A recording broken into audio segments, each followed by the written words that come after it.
Hello beautiful dreamers and welcome back. Today I wanted to bring you a video on how I do my reties and how I fix any problems within my locks. So if you want to see how I maintain my DIY micro locks, stay tuned.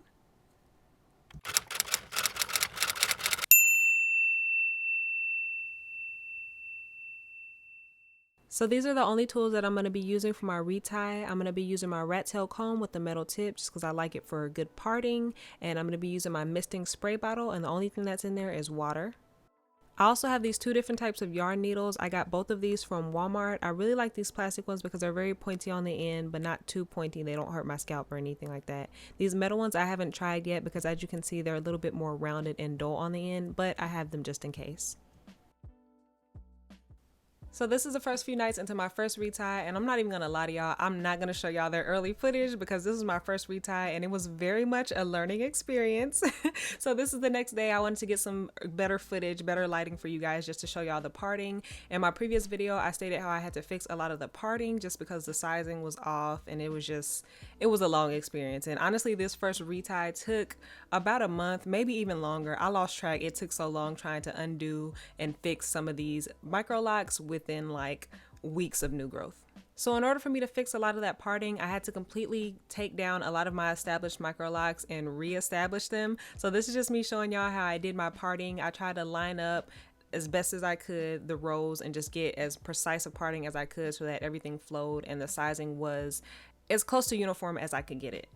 So now that I got a pretty straight row, I'm ready to go in and part the individual sizes of each micro lock. So it's a little tricky to do, but I try to, while looking in the mirror, get my head as straight as I can and just take that crochet needle down as vertical as I can. And then I'm just gonna pin that little section of hair to the side and follow all the way until the row is done. This is really tricky to do on your own, but even harder when I'm trying to record this for y'all. So throughout this video, I'm just gonna be showing y'all a bunch of repeated steps, so hopefully it's very clear and easy to understand. And this is what a completed row looks like. You don't have to do it this way. This was just the way I did it to allow me to move faster and not have to do a lock and then part and do a lock and part. And this is the next day with all the completed twists. Like I said in my previous video, I didn't like that initial install where I braided the beginning and twisted down. So these are just all twisted from the root. Now it's time to interlock those roots so that the twists don't come undone. For my interlocking, I use a yarn needle, and in order to insert each micro lock into the yarn needle, I insert it into a beading tool, and then I'm just going to pull it through that yarn needle as you can see, and now we're ready to interlock. So I'm currently using the 4-point rotation, so that means the first point we're going to enter in is east to west, and then I'm going to take that needle and I'm going to go from south to north, and then the next rotation is going to be from west to east. And then the final rotation is going to be from north to south. So that's just 4 entry points, and that's basically just locking the hair within itself so that those twists don't come undone. And I'm finishing on the north to south rotation so that the hair lays down flat, as you can see. And I'm going to go in on the next micro lock and do the same thing. I'm going to be entering from east to west. Then I'm going to go from south to north. And the next one is going to be west to east. And we're going to finish off with north to south so that each micro lock lays down flat. And also when it's time for me to do my next retie, I know where I have finished off, and so that first rotation needs to start off with the east to west. And I'm going to show you one last time just to make sure you got it. And also when you're doing your interlocking or your retie, make sure you're pulling your yarn needle or whatever tool you're using to do the retie. Make sure you're pulling it down to where that locked or twisted hair is, because you don't want there to be any spacing in between the new growth and the already locked or twisted or braided hair. And also make sure to pull down that lock so that you're completing the rotation and there aren't going to be any bumps in between your lock as they grow out. And this is that entire row completed of newly established, newly parted, newly sized micro locks. So next up, in my 6-month update video, I talked about how the locks that I couldn't undo or didn't need to resize, there was a bubble created by my initial install. So I'm going to be showing y'all how to fix that. After interlocking in the new growth, I took my yarn needle and inserted that needle into the top of the new growth where the interlocking meets that bubble in one direction, and then I'm going to take it in another direction and basically interlock the bubble within itself. So I took it a few different directions and pulled it super tight, and as you can see, it closes up that bubble and makes it super smooth and uniform. Again, I'm going to show y'all a couple different times just to make sure you get the picture.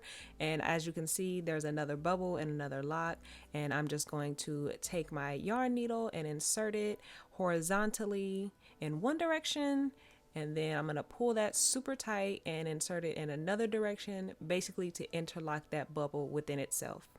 What I noticed on this first retie is that these bubbles form due to my previous install method. If you watch my install videos, you'll know that I braided my roots down a few passes, maybe a few centimeters, and then I split that hair and I twisted it all the way down for the micro lock. I didn't think that bubble would be good in the long run for the structure and foundation of my lock, so I wanted to make sure that I fixed it ahead of time before it became a problem. So for anybody who's thinking about doing their own micro lock installation using the twist method, I would just suggest twisting all the way down from the root and then going back and interlocking those roots like I did in my previous clips, just to avoid that problem, because I've seen comments and messages from other people who also have the bubble in their hair.